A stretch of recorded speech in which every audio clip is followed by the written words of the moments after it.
সিংহ রাশির জাতক জাতিকা রয়েছেন, আপনাদের আগস্ট মাস কেমন কাটবে সে ব্যাপারে বলে দেবো, আসুন জেনে নিই। আগস্ট মাসে সিংহ রাশির জাতক জাতিকাদের জন্য এটি হবে একটি শক্তিশালী, আত্মবিশ্বাসে ভরপুর এবং কর্মময় মাস।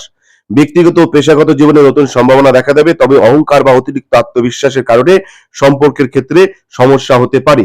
ক্যারিয়ার অর্থের কথা বললে কর্মস্থলে নেতৃত্ব দেওয়ার সুযোগ পাবেন। যারা প্রশাসনিক, রাজনৈতিক বা সৃজনশীল পেশায় যুক্ত তাদের জন্য অত্যন্ত ভালো সময়। নতুন ব্যবসা শুরু বা বড় প্রজেক্ট হাতে নেওয়ার সম্ভাবনা রয়েছে, এটা কিন্তু মাথায় রাখবেন। চুরি বা ঋণের ব্যাপারে সতর্ক থাকুন।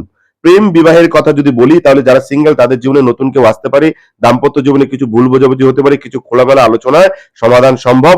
রোমান্টিক সম্পর্কে সততা এবং ধৈর্য বজায় রাখলে সম্পর্ক মজবুত হবে। স্বাস্থ্যের ব্যাপারে বললে গরম ও হজমজনিত সমস্যা হতে পারে। ঠান্ডা পানীয় এড়িয়ে চলুন। উচ্চ রক্তচাপ বা হৃদরোগ থাকলে নিয়মিত পরীক্ষা করান। শরীরচর্চা ও সঠিক ডায়েট ব্যবহার করুন। পারিবারিক এবং সামাজিক জীবনের কথা বলে পিতামাতার সঙ্গে সম্পর্ক ভালো থাকবে, তাদের স্বাস্থ্য ভালো রাখার দায়িত্ব নিন। সামাজিক কাজে সুনাম বাড়বে, কারো উপকার করলে দ্বিগুণ হয়ে তা ফিরে আসবে।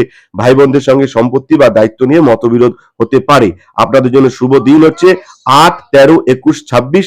আর সাবধানতার দিন হচ্ছে 3, 10, 18। মানসিক টোটকা হচ্ছে, আপনাদের মাসিক এই টোটকা দেবো হচ্ছে প্রতিদিন সূর্য দেবতাকে জল অর্পণ করুন। আর ওম গৃহী সূর্যায় নমঃ এই মন্ত্রটা জপ করুন। দেখবেন আপনাদের এই মাস খুব ভালো কাটবে। নমস্কার, ভালো থাকবেন। জয় শিব শম্ভু হর হর মহাদেব। ওম নমঃ শিবায়। জয় হর গৌরী। জয়